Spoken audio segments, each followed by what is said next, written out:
Sabi niyo, na for a while, nahirapan kayong hanapin yung identity ninyo.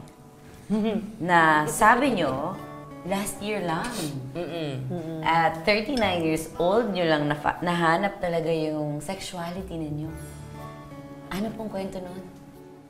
Ayan, ano pong kwento nun? Hindi ko alam kung ano. May tawa, may kilig. Ano nararamdaman mo, sis? Ano nararamdaman mo that time? Oo nga.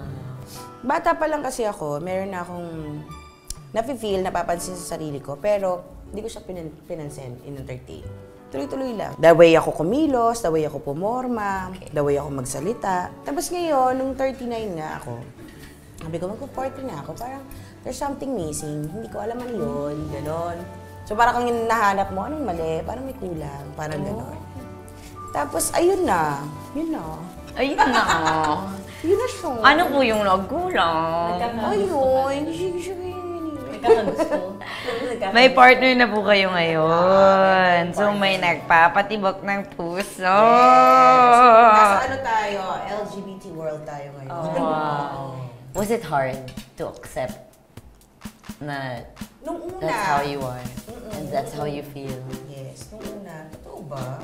Tanda ko na ha. Ano nga nang sasabihin nila? Paano yung ganito? Totoo ba to? Nako-confirm ko ba sa sarili ko? Oo, ganun.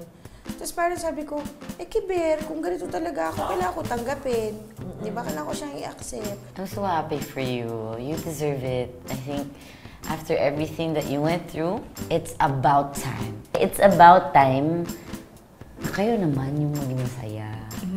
Totoo. Na ma-feel nyo naman yung love na binibigay nyo sa iba. Bumalik naman. Hindi ka naman selfish pag pinili mo rin namang mahalin yung sarili. I'm so happy for you. Thank you.